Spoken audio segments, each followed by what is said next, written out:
مبارکہ کی روشنی میں شب برات کی کیا اہمیت ہے؟ کیا اس رات کی عبادت ٹھیک ہے؟ شب برات کا روزہ رکھا جاتا ہے، اس کی صحیح حیثیت کیا ہے؟ شب کا روزہ تو کبھی ہوتا ہی نہیں، یہ آپ نے شب برات کا روزہ کیسے لکھ دیا؟ شب رات کو کہتے ہیں نا، شب برات جو ہے اس کو کہا گیا ہے اس لیے کہ ان کا خیال ہے کہ اس رات میں اللہ تعالیٰ بہت سے لوگوں کو اس کا کو بخشتا ہے۔ برات اللہ تعالیٰ جہنم سے ان کو رستگاری عطا فرماتا ہے۔ اس کے ضمن میں جو صحیح احادیث ہے صرف ایک ہے، اور وہ یہ ہے کہ حضرت عائشہ صدیقہ رضی اللہ تعالیٰ عنہ بیان کرتی ہے کہ ایک روز حضور کی میرے ہاں شب باشی کی باری تھی، لیکن میری رات کو آنکھ کھلی تو حضور نہیں تھے موجود، تو مجھے تشویش ہوئی کہ آپ کہاں گئے؟ تو میں ڈھونڈتی ہوئی وہ یا کسی اور کو آپ نے بھیجا، بہرحال مجھے پوری تفصیل یاد نہیں ہے، تو معلوم ہوا کہ آپ جنت البقیع میں گئے ہوئے ہیں، وہاں پر استغفار کر رہے ہیں اللہ سے، اور تمام جو بھی وہاں پر مردے دفن ہیں ان کے لیے مغفرت کی دعا کر رہے ہیں۔ بس یہ ثابت ہے۔ باقی اب اس میں جو ہے ہندوؤں سے ہم نے مانگ لی دیوالی، تو دیوالی جو ہے وہ روشنی کی جا رہی ہے، بتیاں جلائی جا رہی ہیں، تو مختلف لوگوں سے ہم نے بورو کی ہیں چیزیں، جیسے عید میلاد النبی ہے وہ ہم نے کرسچن سے بورو کر لی، یا شیعوں کے تعزیوں کا توڑ کرنے کے لیے ہم نے بات بنا لی۔ اب اس میں جو ہے روشنیاں کی جا رہی ہیں، یہ دیوالی کا گویا کہ ہم نے توڑ فراہم کیا ہے یا اس کی نقل ہم کر رہے ہیں، یہ چیزیں نہیں۔ البتہ نماز رات کی عبادت تو ہر رات میں بہت اعلیٰ ہے۔ چلیے اگر اور دنوں میں نہیں ہوتا اس رات کو آپ کو، کیونکہ حضور نے بھی استغفار کیا خاص طور پر جا کر جنت البقیع میں، تو اگر آپ بھی کریں، نماز پڑھیں اور استغفار کریں تو کیا ہے، بہت اچھی بات ہے، اس میں تو کوئی حرج کی بات ہے ہی نہیں۔ لیکن اسے کوئی تہوار کی طرح منانا، پٹاخے چھوڑنا اور جو ہے وہ روشنی کرنا، یہ بھارت صحیح نہیں ہے۔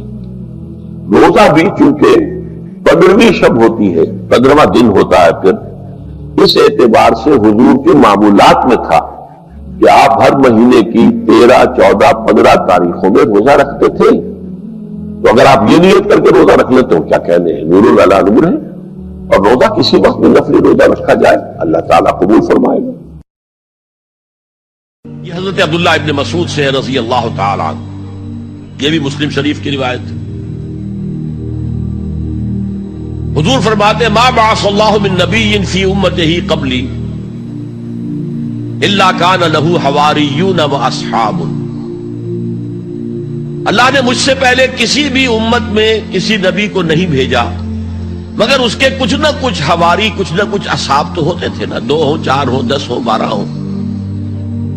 حضرت عیسیٰ کے حواری 12 تھے، ایمان لانے والے کل کہتے ہیں 72 تھے، بہرحال کچھ نہ کچھ ساتھی حواریون و اصحاب یاخذون بسنتہ ویقتدون بامرہ۔ وہ کیا کرتے تھے؟ وہ حواری اور صحابہ اپنے نبی کی سنت کو مضبوطی سے پکڑ لیتے تھے اور انہی کے احکام کی پیروی کرتے تھے۔ یقتدون بامرہ، اقتداء کرتے تھے، پیروی کرتے تھے۔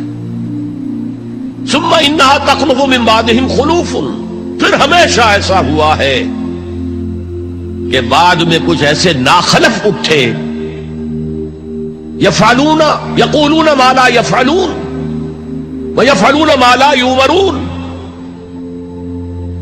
کہ وہ کہتے وہ تھے جو کرتے نہیں تھے، اور کرتے وہ تھے جس کا حکم ہی نہیں ہوا۔ عرس منائے جا رہے ہیں، یہ کوئی اللہ کے رسول کا حکم ہے؟ کیا رسول کے صحابہ کا عمل ہے؟ کیا حضور کا عرس منایا گیا؟ عید میلاد النبی ایک نئی عید ہو گئی ہے، کیا اس کا حکم دیا محمد رسول اللہ نے؟ یفعلون ما لا یؤمرون، وہ اپنی ہی ایجاد کردہ روایات ہیں، اپنی ہی ایجاد کردہ بدعات ہیں، اپنی ہی ایجاد کردہ رسومات ہیں، ان پر لگے ہوئے ہیں اور دعوے کرتے ہیں اللہ سے محبت، رسول کے عشق کے، جبکہ ان کے عمل میں نہ اللہ کی اطاعت ہے نہ رسول کا اتباع ہے۔ اب جب ایسی صورت پیدا ہو جائے تو کیا کریں؟ فمن جاہدہم بیدہ فہو مومن، تو جو مسلمان بھی ان کے خلاف جہاد کرے گا اپنے ہاتھ سے اپنی طاقت سے وہ مومن ہوگا.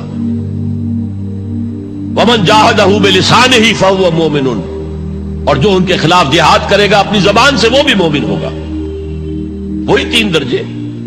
ومن جاہدہم بقلبہ فہو مومن، دل سے نفرت رکھ کر.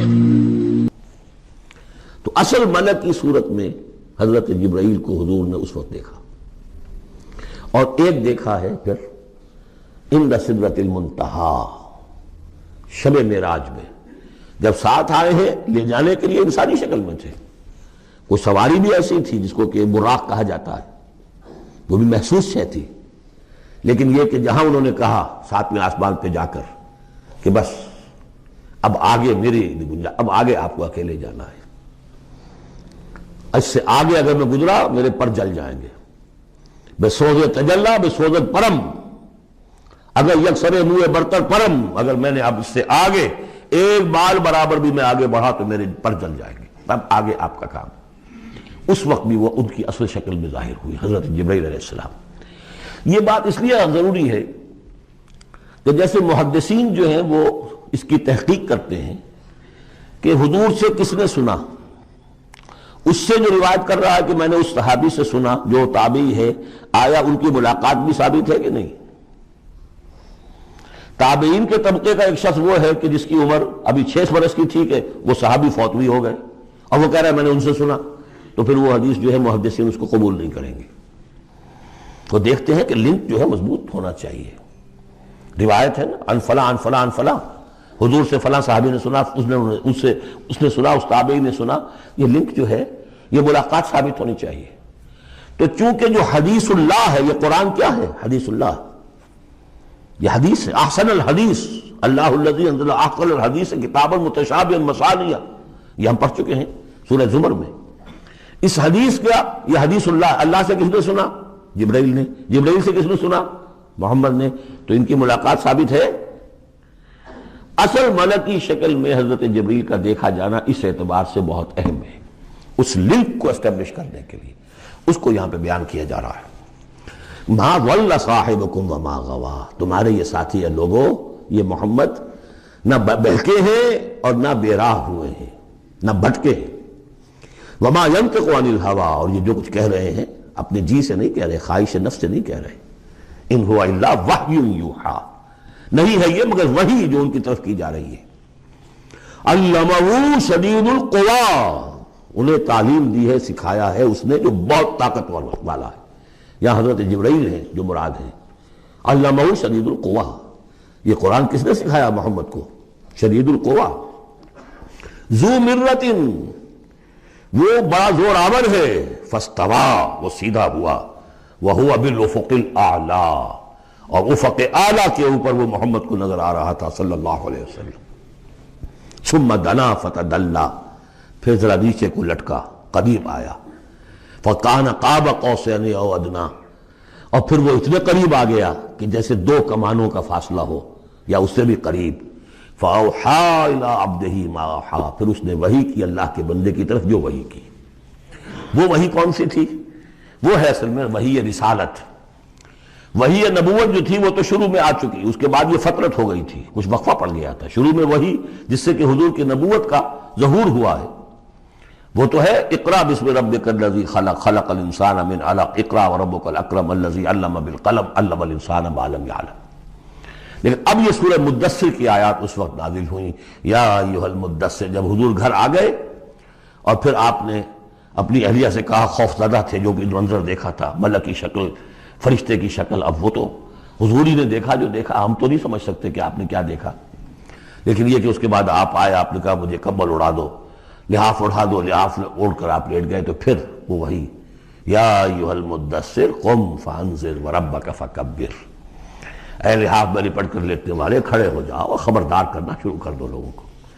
اور تمہاری اس دعوت کا نقطۂ آغاز تو انذار ہے، اور اس کا ہدف دنیا میں تکبیر رب ہے. رب کو بڑا کرو، اس کی بڑائی منواؤ، اس کی بڑائی نافذ کرو.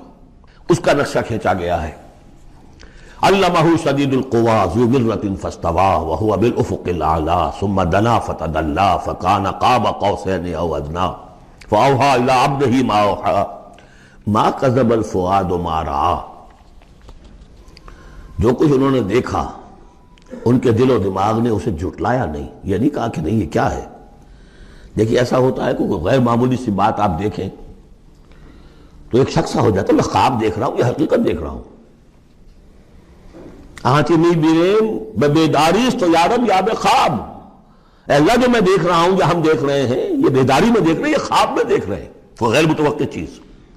لیکن نبی کو کوئی شک نہیں ہوا، ما کذب الفؤاد ما رأى، یکسوئی کے ساتھ دل و دماغ اور جو بھی آپ کی آنکھ دیکھ رہی تھی ان میں کوئی کانفلکٹ نہیں تھا۔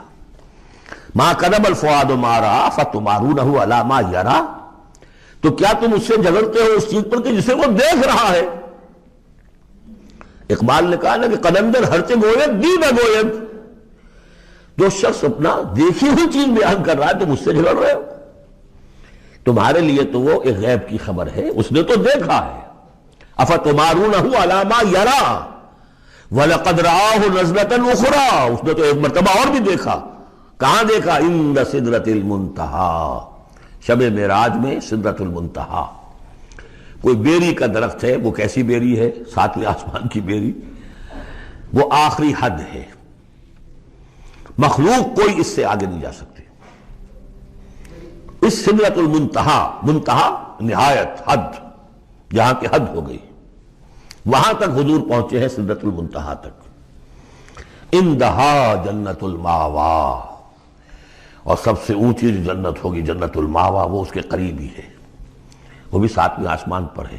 یہ تو درجہ بدرجہ ترقی ہوتی جائے گی نا، پہلی ضیافت جو ہے، پہلی نزل جو ہے وہ تو اسی زمین پر ہو جائے گی، پھر جو ترقی ہوگی اپنے اپنے مدارج، اپنے اپنے مراتب، اپنے اپنے مقامات، اپنے اپنے ایمان کی گہرائی، اپنے اپنے اعمال صالحہ، اپنا اپنا انفاق مال و جان، اس کے حوالے سے درجے ہوں گے۔ اندہا جنت الماوا اذ یغشی السدرۃ ما یغشی، جبکہ ڈھانپے ہوئے تھا اس بیری کو جو ڈھانپے ہوئے تھا۔ اب تمہیں کیا بتائیں کیا ڈھانپے ہوئے تھا، تم نہیں سمجھ سکتے۔ دیکھیں کس طریقے سے اذ یغشی السدرۃ، کوئی انوار الہیہ کا کوئی ایسا نزول ہے وہاں جو زبان سے ادا نہیں ہو سکتا، کوئی الفاظ نہیں ہے کہ جو ان کی تعبیر کر سکے، اس پر انوار الہیہ کا کوئی نزول ہے۔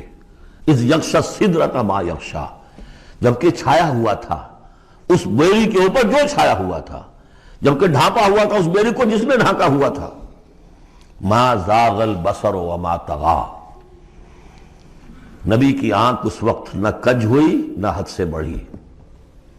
یہ دو انتہائیں ہوتی ہیں، ایک تو یہ کہ آپ کسی انٹینس لائٹ کو فیس نہ کر سکے تو نگاہ ہٹائیں گے آپ، یہ جھپک لیں گے، فیس نہیں کر سکتے اگر آپ میں ہمت نہیں، استعداد نہیں ہے۔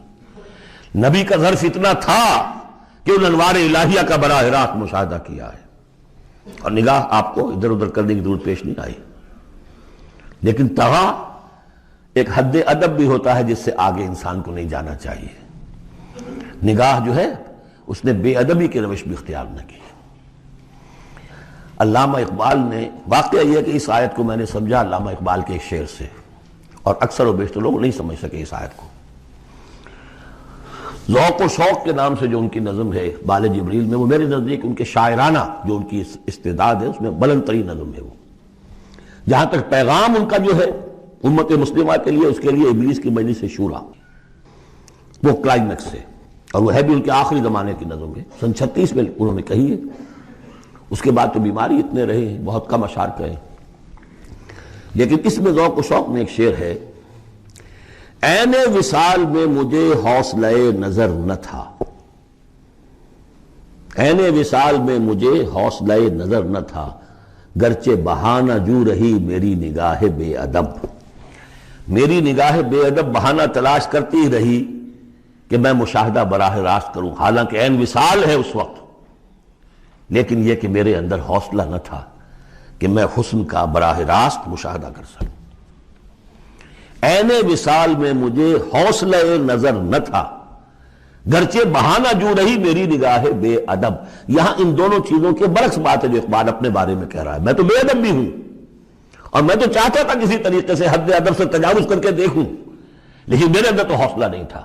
محمد میں وہ حوصلہ تھا، دیکھا ہے، براہ راست دیکھا ہے، نگاہ جما کر دیکھا ہے، لیکن ایک حد سے تجاوز نہیں کیا، حد ادب کے اندر رہے. ما زاغ البصر وما طغى لقد رأى من آیات ربہ الکبریٰ، دیکھا انہوں نے اپنے رب کی عظیم ترین آیات کو. اب وہاں جا کر جو مشاہدہ ہوا ہے وہ تو اللہ کی عظیم ترین آیات کا ہے. اور اسی سے در حقیقت دلیل ہے ام المومنین حضرت عائشہ صدیقہ رضی اللہ تعالی عنہ اور حضرت عمر رضی اللہ تعالی عنہ کا جو قول ہے. شب معراج میں بھی حضور نے اللہ کو نہیں دیکھا، اللہ کی عظیم ترین آیات کو دیکھا جو تجلی تھی اس وقت اللہ کی. حضرت عائشہ صدیقہ کا کہنا تو یہ ہے کہ نور لا یرا، وہ نور ہے، دیکھے کیسے جا سکتا ہے. بہرحال وہاں بھی قرآن جو کہہ رہا ہے وہ یہ نہیں کہہ رہا ہے کہ اللہ کو دیکھا، نہیں. جیسے کہ وہ جو شب معراج میں پہلا سفر کا حصہ تھا زمینی، مسجد حرام سے مسجد اقصی تک، سبحان الذی اسری بعبدہ لیلا من المسجد الحرام الى المسجد الاقصی الذی بارکنا حولہ لنریہ من آیاتنا. وہاں پر بھی اللہ نے اپنی آیات کا مشاہدہ کرایا، لیکن وہ زمینی آیات ہیں اللہ کی، وہ برکات جو ہیں زمینی ہیں. یہ تجلی جو ہو رہی ہے یہ ہو رہی ہے اس سدرۃ المنتہا پر، آخری حد ہے، مخلوق کی آخری حد ہے. اس سے آگے کہیے حرم ہے، حریم ذات ہے اللہ کی، جس میں کسی غیر کا کوئی دخل ممکن نہیں. اس حد پر جا کر جو وہاں تجلیات باری تعالیٰ تھے ان کا مشاہدہ کیا ہے. لقد رأى من آیات ربہ الکبریٰ.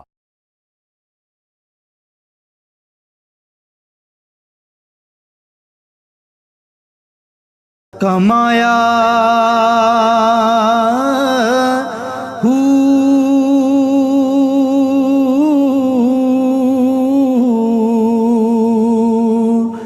نام بھج